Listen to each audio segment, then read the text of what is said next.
오늘 우리가 이 사무엘상 28장을 보게 되는데, 사무엘상 28장부터는 이제 사울이 역사의 뒤로 사라지고 이 다윗이 이스라엘의 진정한 왕으로 이 세움을 받는 그 이야기가 전개가 됩니다. 사실 사울은 위대한 왕입니다. 이 한 나라를 새롭게 시작한다는 것은 그게 쉬운 일이 아닙니다. 그것도 이제 신정국가에서 왕정국가로 이 나라의 틀을 완전히 바꾸는 그 과정에서 한 나라의 임금이 되었기 때문에 이거는 아무나 할 수 있는 일이 아닙니다. 그리고 말처럼 이게 또 쉽지가 않습니다. 그러나 사울은 이스라엘을 군사적으로 그런 기반을 아주 강하게 하여서 이 왕국의 면모를 갖추게 했던 왕입니다. 이런 긍정적인 면이 사울 왕에게 있지만 사울은 하나님의 신의를 저버린 인물로 이 낙인이 찍혀버렸습니다. 이미 오래전에 하나님은 사울을 버렸습니다. 아직 사울은 왕이긴 하지만 이 사울은 왕이 아닌 것나 마찬가지입니다. 하나님은 이미 사울을 버리셨고 다윗을 이스라엘의 왕으로 세우셨습니다. 그런데 이제 이 사울이 하나님께 버림받을 수밖에 없었던 이 또 다른 이유를 우리에게 보여줍니다. 이야기의 시작은 이 블레셋이 대대적으로 이스라엘과 맞서기 위해 이 군사를 일으키는 데서부터 시작이 됩니다. 그런데 문제가 하나가 있는데 이스라엘의 영적인 지도자인 사무엘이 이미 죽고 없다는 이야기입니다. 사무엘이 살아있다면 사무엘에게 가서 이번 전쟁을 할 건지 아니면 전쟁을 하지 말 건지 아마 물어보았을 겁니다. 그런데 이제는 이렇게 물어볼 대상조차 없습니다. 그리고 사울이 하나님께 기도한다고 해도 하나님은 사울의 기도에 응답해 주시지를 않습니다. 그리고 사무엘은 살아있는 동안 이스라엘 땅에서 이런 신접한 자, 박수, 무당 등을 다 쫓아냈습니다. 그 이유는 이스라엘을 우상으로부터 또 귀신의 장난으로부터 멀게 하기 위해 사무엘은 이미 이런 사람들을 다 쫓아낸 상태입니다.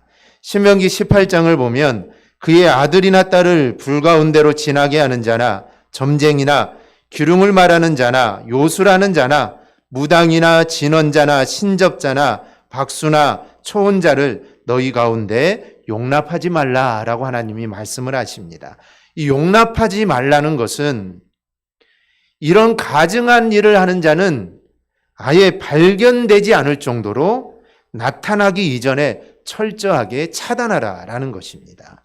이것은 하나님의 아주 준엄한 명령입니다. 그래서 사무엘은 이 일을 하게 된 것이고 사울도 마찬가지입니다.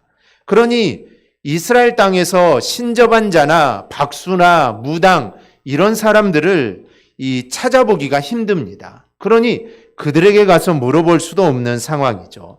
그런데 사울은 이제 블레셋이 쳐들어오게 되자 그 불안감을 감추지 못하고 신접한 자를 찾게 됩니다.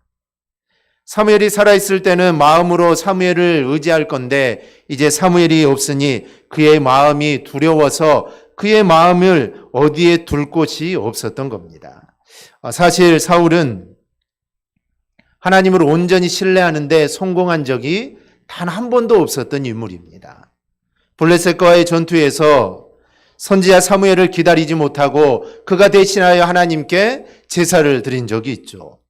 또 하나님의 명령을 어기고 아말렉의 모든 사람과 모든 가축들을 다 진멸해야 되는데 하나님의 명령을 어기고 아각 왕도 살려주고 좋은 짐승들을 죽이지 않았습니다. 사울은 사무엘을 통하여 하나님의 은혜를 보았지만 그에게는 사무엘 너머에 계시는 그 하나님 여호와를 보지 못했던 것입니다. 그래서 이번에도 그는 우리무도 하나님께 물었습니다. 그런데도 하나님이 응답하지 않습니다. 그래서 또 둠밈으로도 하나님께 묻죠. 그래도 하나님이 응답하지 않습니다. 꿈으로도 물어보았는데 응답이 없습니다. 선자를 통하여도 물어봤는데 하나님이 응답이 없습니다. 그래서 하다못해 이제 사울이 신접한 여인을 찾아가게 된 것이죠. 오늘은 이런 사울의 그런 상태를 우리가 좀 살펴보려고 합니다. 먼저는 사울은 마음의 두려움을 가졌습니다. 5절입니다. 사울이 블레셋 사람들의 군대를 보고 두려워서 그의 마음이 크게 떨린지라. 사울은 변덕이 심한 자입니다. 우리가 여러 번 살펴봤는데요. 다윗은 사울을 죽일 기회가 여러 번 있었습니다. 그런데 죽이지 않고 여러 번 살려주게 되죠. 그때마다 사울이 어떻게 했습니까? 사울이 어떨 때는 막 눈물도 흘리면서 야 다윗 너는 나의 아들이다 라고 이렇게 말하면서 내가 이제는 절대로 너를 죽이지 않겠다 라고 이렇게 다짐까지 했습니다. 그런데 뒤돌아서면 금세 잊어버리고 다시 군사를 이끌고 다윗을 죽이려고 했던 적이 한두 번이 아닙니다. 이렇게 사울은 이 변덕이 심한 자였습니다. 또한 그의 마음의 안정을 누리지 못했던 자이기도 합니다. 하나님의 영이 사울을 떠난 후부터 이 사울의 마음을 주장하는 것은 악한 영이었습니다. 그런데 이때 다윗이 하프를 켜면 사울이 안정을 취하게 되죠. 그래서 사울 곁에는 항상 이 다윗이 있었던 겁니다. 사울은 이렇게 불안한 마음을 가진 자였습니다. 그런 사울은 문제가 생기면 이 불안이 더욱더 증폭이 되게 되죠. 그리고 그에게는 이 불안이 두려움으로 증폭될 만한 또 이유가 있습니다. 첫째는 블레셋의 엄청난 군대 때문입니다. 이 4절을 보면 블레셋 사람이 모여서 수넴에 이르렀다라고 말을 합니다. 아마 블레셋은 아벡에서 시작하여서 이 수넴까지 왔을 겁니다. 그 길이는 대략 약 60km 정도가 되는데, 그런데 이 수넴이라는 지역은 블레셋 땅이 아닙니다. 이 수넴은 이스라엘 땅이고 그것도 이스라엘의 경계에 가까운 지역이 아니라 그 당시 수넴은 이스라엘 땅에서 아주 깊숙한 곳에 위치한 것입니다. 이 말은 블레셋이 수넴에 이를 동안, 즉 이스라엘 땅에 아주 깊숙한 곳에 이를 동안 이스라엘 백성들은 별다른 대책을 세우지 못했다는 것입니다. 이것은 바로 그 당시 이스라엘의 국력과 군사력이 극도로 쇠약해져 있다는 것을 보여줍니다. 다른 나라가 자기의 나라를 쳐들어왔는데 그것도 국경이 아니라 자기 나라의 깊숙한 곳까지 와서 진을 치고 있는데 이스라엘 군사들은 그것을 막을 도리가 없었다는 것입니다. 그러니 이 사울의 마음이 얼마나 불안하겠습니까? 둘째는 블레셋 군대 안에 다윗이 있다는 것을 보게 됩니다. 우리가 지난 시간에 살폈듯이 다윗이 가드왕 아기스에게 피함을 가게 됩니다. 그런데 그때 블레셋이 이스라엘 쳐들어가게 되죠. 그때 가드왕은 네가 이 전쟁에서 선봉해서라고 합니다. 그래서 다윗은 이제 어쩔 수 없이 이스라엘과 전쟁에 참여하게 된 것입니다. 그런데 그 모습을 사울이 보게 된 것이죠. 그러니 사울이 두려웠던 것입니다. 실은 사울은 블레셋과의 수많은 전투를 했습니다. 그래서 그 전투 때마다 이기기도 했지만, 그런데 이제 사울이 블레셋을 보고 두려워한 이유는 그 엄청난 숫자이기도 하지만 그들 안에 다윗이 있었기 때문입니다. 특히 지금 사울이 두려워했다라는 이 단어는 18장 29절에도 한번 나오는데 점점 두려워했다라는 것입니다. 그래서 사울의 이 두려움이 점점 증폭됐다는 것이죠. 블레셋도 보고 그 안에 다윗을 보니 그 두려움이 더욱 커져간 것입니다. 그래서 여기서 또한 이 두려워하다, 떨린다 이 말은 사실상 의미가 같습니다. 떨다, 전율하다, 진동하다, 두려워하다라는 뜻인데 이 성경에서 같은 단어들을 반복적으로 사용하는 것은 그러한 일들이 더 크게 나타난다라는 것입니다. 그래서 지금 사울의 이 마음이 너무나 두려워서 몸과 마음이 아주 떨렸다라는 것을 우리에게 말해줍니다. 또 두려움이 생긴 세 번째는 하나님께서 묵묵부담이라는 것입니다. 사울이 여호와께 물으려고 했습니다. 그래서 이스라엘 왕들은 다윗도 마찬가지지만 전쟁에 나가기 전에 반드시 하나님께 묻습니다. 선한 왕들은 그러죠. 악한 왕들은 그러지 않지만 선한 왕들은 반드시 하나님께 묻습니다. 그래서 하나님께 이 전쟁을 나가야 되는지 아니면 전쟁을 나가지 않아야 되는지 하나님께 묻게 되죠. 사울도 하나님께 묻고 싶었습니다. 그런데 여호와께서는 꿈으로도 우림으로도 선지자로도 그에게 대답하지 않았다는 것입니다. 이 말씀은 사울이 얼마나 여호와의 응답을 듣고 싶었는가를 말해줍니다. 즉 사울은 하나님의 음성을 듣고 싶었습니다. 그런데 들을 길이 없었다는 것이죠. 당시 하나님의 뜻을 알아보는 방법으로는 이 우림과 둠밈 그리고 선지자가 있었습니다. 선지자들은 꿈을 통하여 하나님의 지도를 받기도 했습니다. 그런데 이번에는 하나님이 꿈으로도 말씀해 주지 않습니다. 제사장이 옷에 달린 이 우림과 둠밈이 있습니다. 이것은 하나님의 뜻을 묻는 일종의 제비였는데요. 이거로도 하나님이 응답을 해주지 않습니다. 사울이 이 놉 땅의 제사장 아히멜렉을 진멸한 일이 있습니다. 다윗에게 먹을 것을 주고 또 골리앗에 칼을 주었다는 이유로 이 제사장을 죽인 일이 있죠. 그런데 그때 아히멜렉의 아들 아비아달은 혼자 살아남게 됩니다. 아비아달은 우림과 둠밈이 든 애복을 가지고 다윗에게로 가서 제사장이 되게 되죠. 이 우림과 둠밈이라는 것은 여러 개 있는 게 아닙니다. 오직 대제사장, 즉 아론의 후손들이 하나만 가지고 있는 것인데 그것을 가지고 다윗에게로 가게 되죠. 그러니 지금 사울에게는 제사장도 없고 우림과 둠밈도 없는 상태입니다. 이때 사울은 다른 레위 사람을 제사장으로 세우고 우림과 둠밈을 또다시 만들게 됩니다. 하지만 하나님께서 이런 우림과 둠밈에 대답하실 일이 없죠. 그러니 우림과 둠밈으로도 하나님의 뜻이 나타나지 않게 됩니다.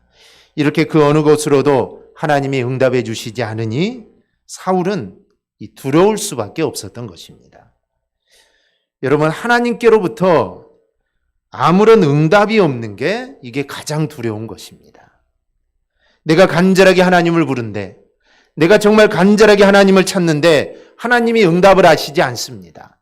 내가 간절하게 하나님께 기도하는데 하나님의 기도의 응답이 하나도 없습니다. 그러면 우리가 가장 두려운 것입니다. 세상의 명예와 권력과 높은 지위는 얼마든지 인간의 힘으로 달성할 수 있습니다. 하지만 하나님이 아무 말씀도 안 하신다는 것은 이게 정말 두려운 것입니다. 우리가 간절하게 기도하는데 하나님이 응답하시지 않는다고 한번 생각해 보십시오. 이게 얼마나 두려운 일입니까? 두 사람이 있습니다. 한 사람은 화가 무지하게 나가지고 이 화를 참지 못하고 막 화를 발산합니다. 막 욕도 하고 막 던지기도 하고 막 회초리를 들기도 합니다. 그런데 어떤 한 사람은 화가 무지하게 난 것 같은데 아무 말도 하지 않습니다. 어떤 사람이 더 무서울까요? 아무 말도 하지 않는 사람이 더 무섭습니다. 왜냐하면 그 사람의 속을 헤아릴 수가 없기 때문입니다. 이 사람이 지금 화가 난 건지, 이 사람이 화가 나지 않는 것을 알 수가 없기 때문이죠. 사울의 현재 처지가 그렇습니다. 아무리 생각해봐도 하나님이 지금 화가 무지하게 난 것 같습니다. 지금 하나님이 화가 난 것 같은데 하나님이 대답을 하지 않습니다. 그러니 이 사울이 너무 불안한 것입니다. 하나님이 화가 나가지고 뭐 사울을 저주한다든지 아니면 사울에게 매를 때린다든지 그러면 하나님이 화가 나셨나 보다 알 건데 하나님이 아무 말씀도 하지 않습니다. 아무리 하나님께 기도해도 아무리 하나님께 물어봐도 하나님이 아무 말도 하지 않습니다. 블레셋과 전쟁에 나가야 되는데 하나님의 음성을 들어야 되는데 이 들을 방도가 하나도 없는 것입니다. 그러니 이 싸울 수도 없고 또 싸우지 않을 수도 없는 사울로서는 아주 난처한 처지에 이르게 된 것입니다. 하나님이 가지 말라는데 나갔다가는 이스라엘 모든 군사들이 다 죽을 것입니다. 하나님의 말씀을 드려야 되는데 할 수 없으니 이 얼마나 사울이 답답하겠습니까? 블레셋 군대도 많고 게다가 그 가운데는 자신의 적이 된 다윗이 있습니다. 사람들이 사울이 죽인 자는 천천히요 다윗이 죽인 자는 만만이라고 했던 그 다윗이 있는 겁니다. 그러니 이스라엘 백성들이 이 다윗을 봤을 때 얼마나 두렵겠습니까? 하나님으로부터 버림받은 인생은 이렇게 두려울 수밖에 없습니다. 하나님의 자비하심과 인도하심을 기대할 수가 없기 때문입니다. 그래서 우리는 사울에 대해서 참 고소하다, 그렇게 살았더니 그런 삶이 되었다라고 우리가 고소하다고 그렇게 생각하는 것이 아니라 우리는 우리의 모습을 돌아봐야 합니다. 우리도 하나님을 잃고 두려워하는 처지에 내가 놓여 있지는 않은지 우리가 내 자신을 반성하는 그런 시간들이 되어야 합니다. 둘째, 사울은 이 신접한 여인을 찾는 자가 됩니다. 사울은 어떻게 해서든지 하나님의 음성을 들으려고 방법이라는 방법을 다 찾게 됩니다. 그 중에 하나가 신접한 여인을 찾는 것입니다. 엔돌에 신접한 여인이 있다는 신하의 말을 듣고 그는 변장하면서 그 신접한 여인을 만나러 가게 됩니다. 자신의 모습이 드러났다가는 안 되겠죠. 왕이라는 자가 하나님이 싫어하는 자를 만난다는 것을 사람들이 알아서도 안 되고 또 이 신접한 여인이 알아서도는 안 되기 때문에 변장을 하고 그 여인을 찾아갑니다. 신접한 여인을 만나고 나서 사무엘을 불러달라고 부탁을 하죠. 아이러니하게도 사울 자신이 쫓아낸 신접한 자를 다시 불러서 사무엘의 영혼을 불러달라고 합니다. 그런데 신기하게도 이 여인이 접신술을 활용하여서 사무엘의 영혼을 불러오게 됩니다. 사울은 신접한 여인에게 사무엘이 어떻게 생겼냐 물어봅니다. 그랬더니 그녀가 대답하는 모습이 사무엘의 생전의 모습과 그대로입니다. 똑같았다는 것이죠. 그래서 사울은 사무엘 앞에 얼굴을 대고 절을 합니다. 아마 이젠 내가 하나님의 말씀을 들을 수 있겠구나라는 아마 그런 느낌이었을 겁니다. 그래서 사울은 좋아했을 겁니다. 야, 이제 사무엘로부터 하나님의 음성을 들을 수 있겠구나. 그런데 안타깝게도 사무엘이 전한 말은 정반대였습니다. 그 내용이 16절에서 19절까지 기록되어 있는데 내용이 이렇습니다. 사무엘은 여호와께서 사울이 대적이 되셨는데 왜 나에게 묻느냐는 것입니다. 너는 여호와의 대적인데 왜 나에게 묻느냐라는 것이죠. 또한 여호와께서 사울의 왕위를 빼앗아서 사울의 대적으로 여기는 다윗에게 줄 것이다. 그리고 사울과 아들 요나단이 블레셋의 손에 의해 죽을 것이다 라는 말씀을 전하게 됩니다. 사울이 듣고 싶은 말이 하나도 없습니다. 사울은 전쟁에 나가라. 그러면 승리할 것이다. 이 말씀을 듣고 싶었는데 그 말은 하나도 해주지 않죠. 전에 했던 것처럼 사무엘이 자기에게 축복해 줄 줄 알았는데 이거는 축복이 아니고 이건 저주입니다. 그리고 그러게 된 이유까지 이야기합니다. 왜 그렇게 되었느냐? 하나님이 사무엘을 통해 말씀을 전했는데 여호와의 말씀에 순종하지 않았기 때문에 너는 이렇게 될 것이다 라고 합니다. 위로와 격려를 원하던 사울은 오히려 저주와 책망을 듣게 됩니다. 그런데 여기서 우리가 하나 생각해 볼 것은 신접한 여인이 불러올린 인물이 정말 사무엘인가라는 생각을 해봐야 합니다. 어떤 이들은 이 사람이 사무엘이 맞다고 합니다. 왜냐하면 사무엘이 전한 말씀이 하나님의 말씀 그대로였기 때문입니다. 진짜 사무엘이 잠깐 올라와서 하나님의 뜻을 알린 것이라고 말을 합니다. 왜냐하면 사울의 왕위를 빼앗아 다윗에게 준다고 했고 사울의 아들 요나단이 블레셋의 손에 죽을 거다라고 이야기했기 때문에 이것은 하나님의 말씀 그대로입니다. 그리고 이 말씀대로 사울과 아들 요나단이 나중에 블레셋과의 전투에서 다 죽게 됩니다. 그러니 이 말은 마치 하나님이 하는 말씀처럼 그렇게 들립니다. 그래서 사람들은 이 사무엘이 진짜 사무엘이다라고 이렇게 이야기를 합니다. 그러나 하나님께서 접신의 방법으로 역사하신다는 생각 자체가 이거는 그릇된 것입니다. 고린도후서 11장 14절을 보면 이런 말씀이 있습니다. 이것은 이상한 일이 아니니라 사탄도 자기를 광명의 천사로 가장하나니. 우리는 사탄이 광명의 천사로 가장하고 나타날 수 있다는 점을 우리는 알아야 합니다. 우리의 마음을 미혹하기 위해서라면 사단은 그가 가진 능력을 전부 발휘할 겁니다. 따라서 아무리 신기한 일이 일어나고 또한 그것이 드러난 것이 하나님의 뜻과 맞다 하더라도 하나님이 기뻐하실 방법으로 이루어지지 않는다면 사단의 역사인 것을 우리는 알아야 합니다. 미혹하고 혼란을 주기 위한 역사입니다. 가끔 기독교인들 중에 그것도 믿음의 지도자라고 할 수 있는 사람들이 전혀 하나님이 기뻐하시지 않는 일들로 하나님의 일을 행하고는 결과적으로 이 일들이 하나님이 기뻐하실 일이 되었다라고 이야기하는 경우가 있습니다.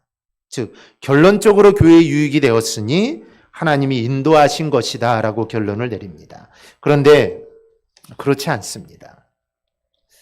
우리의 착각일 뿐이죠. 하나님은 자신이 기뻐하지 않는 방법으로 하나님은 절대로 역사하지 않습니다. 그래서 이 성도도 목사도 실족할 수 있고 실패할 수 있습니다. 그런데 하나님은 그런 경우에도 하나님은 버리지 않고 그들을 끝까지 이끌고 가십니다. 그래서 착각을 하게 되죠.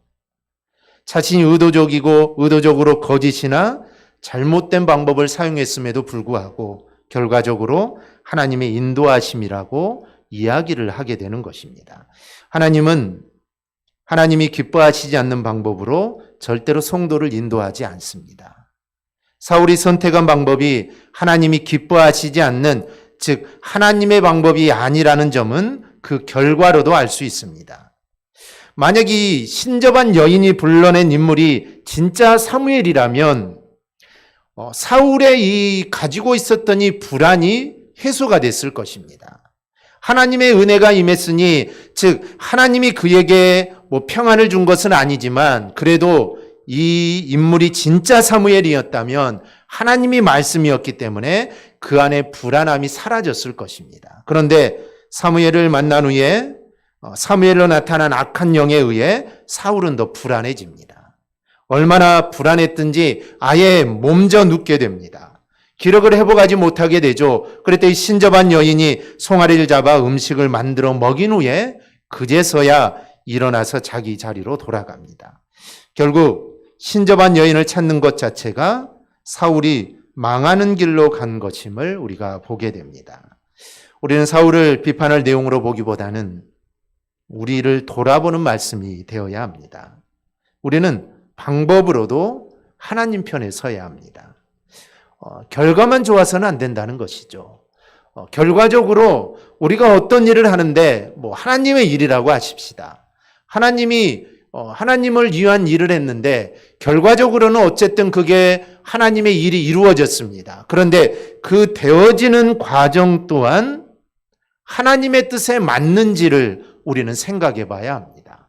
한 가지 예를 든다면 우리가 교회를 건축하게 됩니다. 이 교회를 건축하는 일이 하나님이 기뻐하시는 일일 겁니다. 하나님이 얼마나 기뻐하겠습니까? 그런데 하나님의 전을 건축하면서 불의한 방법으로 그리고 법을 어겨가면서 하나님의 성전을 짓는 거, 이거는 절대로 하나님이 기뻐하시는 일이 아니라는 것이죠.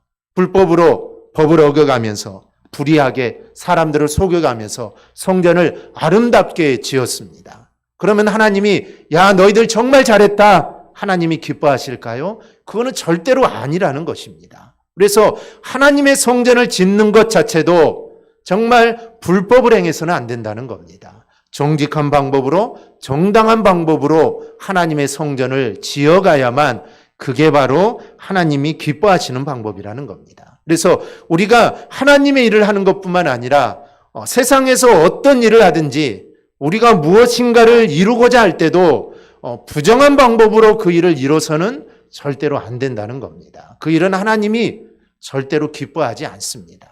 결과적으로만 생각해서는 우리는 절대로 안 되는 것입니다. 그 되어지는 과정 하나하나가 하나님이 기뻐하시는 방법이 되어야 됩니다. 그런 방법을 하나님이 인도하시는 것입니다. 하나님은 절대로 하나님이 기뻐하지 않는 방법으로 우리를 인도하지 않는다. 이 사실을 우리가 꼭 기억할 수 있기를 바랍니다. 셋째로는 이런 것을 종합하면 사울이 행할 일이 전혀 다른 데 있음을 알 수 있습니다. 그것은 바로 자신이 죄인이라는 걸 깨닫고 하나님께로 돌이키는 것입니다. 사울의 두려움의 근원은 하나님이 응답하지 않았기 때문입니다. 그래서 접신한 여인을 통하여 사무엘을 만나고 했던 이유도 동일합니다. 어떤 방법으로든 사울은 하나님을 만나고 싶었지만 하나님이 만나주시지 않았기 때문에 그가 불안했던 것입니다. 그런데 이 표현은 처음이 아닙니다. 사무엘 3장 1절을 보면 이런 말씀이 있습니다. 이 사무엘이 엘리 앞에서 여호와를 섬길 때에는 여호와의 말씀이 희귀하여 이상이 흔히 보이지 않았더라. 이 사무엘이 부름을 받을 때 엘리마저도 하나님과 교통이 멀어졌을 때입니다. 엘리 제사장 시대, 즉 사사 시대 말기는 영적으로 암흑기였습니다. 영적으로 암흑기였던 이유는 하나님의 말씀이 희귀했기 때문입니다. 하나님의 말씀이 없었습니다. 사사 시대는 하나님의 말씀이 있는 시대입니다. 하나님이 말씀하신 시대인데 하나님의 말씀이 없습니다. 이 말은 이제 사사 시대가 끝나갔다는 것입니다. 사사 시대가 종언이 가까웠다는 것이죠. 사울의 시대도 마찬가지입니다. 이제 사울의 시대도 끝이 가까이 왔다는 사실은 하나님이 사울을 통해 말씀하시지 않았다는 것입니다. 이제 사울의 시대도 끝이 난 것입니다. 그럼 이때 해야 될 일이 무엇일까요? 그것은 바로 회개입니다. 하나님께로 돌아서는 것 외에는 다른 방법이 없습니다. 사울은 신접한 여인을 찾을 것이 아닙니다. 하나님을 떠나 하나님께 순종하지 않은 자신의 모습을 발견해야 합니다. 우리가 하나님께 기도하는데 하나님의 응답이 없습니다. 하나님이 알려주시지도 않습니다. 마음의 평안도 주시지 않습니다. 그렇다면 내 자신을 돌아봐야 합니다. 돌이키면 소망이 있습니다. 하지만 끝내 돌이키지 않았고 사울은 멸망의 길로 가게 됩니다. 우리 사랑하는 여러분, 여러분의 심령 속에 하나님의 뜻이 선명하게 있습니까? 그리고 하나님의 음성이 분명하게 들립니까? 하나님의 역사가 우리 안에 있습니까? 그러면 우리는 감사해야 합니다. 그런데 하나님의 뜻이 보이지 않고 하나님의 음성이 들리지 않습니다. 그렇다면 우리는 하나님 앞에 바로 서야 합니다. 우리 안에 죄악이 있을 때 하나님은 응답하지 않습니다. 우리 안에 죄악을 품고 하나님께 기도할 때는 하나님은 응답하지 않습니다. 그래서 1907년 평양 대부흥 운동이 시작됐던 것도 회개로부터 시작이 된 것입니다. 회개의 역사가 일어날 때 성령의 역사가 일어났던 것이죠. 그래서 하나님이 나에게 응답하시지 않고 내 기도가 막혀 있다면 내가 정말 지금 하나님 앞에 순종하며 살아가는가, 내가 하나님 앞에 온전한 모습으로 서 있는가를 우리는 살펴봐야 합니다. 그리고 그것을 살펴본 후에 하나님께 기도할 때 하나님이 우리의 기도에 응답해 주시는 것입니다. 우리에게 가장 불쌍한 모습은 가난한 게 아닙니다. 병이 있는 것도 아닙니다. 꿈으로도 우림으로도 둠밈으로도 선지자로도 하나님의 음성이 들리지 않는 것입니다. 우리가 그런 자리에 떨어지지 않기를 주님의 이름으로 부탁을 드립니다. 오늘 본문에서 하나님께 버림받은 자의 실상이 무언가를 우리는 살펴보았습니다. 하나님께 버림받은 자는 하나님의 도우심을 전혀 기대할 수가 없습니다. 이 사울은 하나님께 버림을 받았는데 사울은 그것을 알지 못하고 다른 방법으로 하나님의 뜻을 구하려고 했습니다. 그렇게 구해서는 절대로 하나님의 응답, 하나님의 음성을 들을 수가 없는 것입니다. 간신히 신접한 여인을 만나고 사무엘을 불러들였지만 그는 사무엘도 아니었고 마귀의 역사였던 것입니다. 그리고 그 일을 통해 파멸의 예고만 그는 듣게 되죠. 그러므로 우리에게 중요한 것은 하나님과 동행하는 것입니다. 하나님과 함께하면서 하나님의 도우심을 입는 게 우리에게는 정말 중요합니다. 이는 하나님을 향한 온전한 믿음과 하나님의 말씀에 대한 온전한 순종으로 가능합니다. 그래서 우리가 이러한 사실을 꼭 명심하고 우리가 온전한 믿음과 또 온전한 순종의 삶을 살아가는 저와 여러분이 꼭 되기를 주님의 이름으로 축원합니다. 아멘. 기도하겠습니다.